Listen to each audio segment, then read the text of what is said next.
وَتَرَى كَثِيرًا مِّنْهُمْ يُسَارِعُونَ فِي الْإِثْمِ وَالْعُدْوَانِ وَأَكْلِهِمُ السُّحْتَ لَبِئْسَ مَا كَانُوا يَعْمَلُونَ۔ اور تم میں سے بہت سے لوگوں کو دیکھو گے کہ گناہ اور زیادتی اور حرام خوری کے کاموں میں دوڑے جاتے ہیں، بے شک یہ بہت ہی برے کام کرتے ہیں۔ وَتَرَى كَثِيرًا مِّنْهُمْ، اور ان میں سے بہت سے لوگوں کو دیکھو گے۔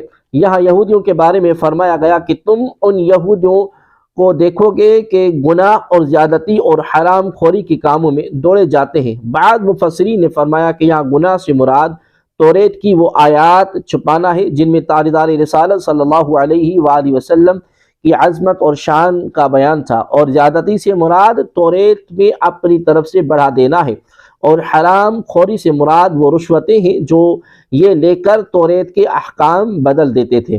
ویسے اثم ہر گناہ اور نافرمانی کو شامل ہے، اور یہاں یہودیوں کی جو صفات بیان کی گئی ہیں ان پر غور کرنے کی حاجت ہے۔ ظاہری لفظی معنی کے اعتبار سے گناہ، زیادتی اور حرام خوری کے کاموں میں بھاگ کر جانا ان کی صفت بیان کی گئی، لیکن ہمارے ہاں کتنے ایسے لوگ ہیں کہ نیکی کے کام میں تو تاخیر بلکہ ترک کریں گے، لیکن گناہ کے کام میں جلدی کریں گے۔ کسی کی مدد کرنے اور اسے ظلم سے بچانے میں کنی کترا کر گزر جائیں گے، لیکن ظلم اور زیادتی میں اپنے قوم یا علاقے یا تحریک کے جھنڈے نیچے تعصب کے ساتھ موجود ہوں گے۔ حلال تو ان کے گلے میں اٹکے گا، لیکن جہاں حرام کی توقع ہوگی، رشوت ملے گی، سود ملے گا، خوب ناجائز تجارت کا فائدہ نظر آئے گا، وہاں بھاگ کر جائیں گے۔ وضع میں تم ہو نصارہ تو تمدن میں ہنود، یہ مسلمان ہیں جنہیں دیکھ کر شرمائے یہود۔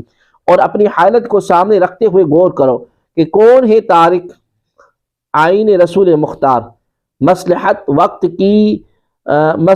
وقت کی ہے کس کے عمل کا معیار، کسی کی آنکھوں میں سمایا ہے شعار اغیار، ہو گئی کس کی نگاہ طرز سلف سے بیزار۔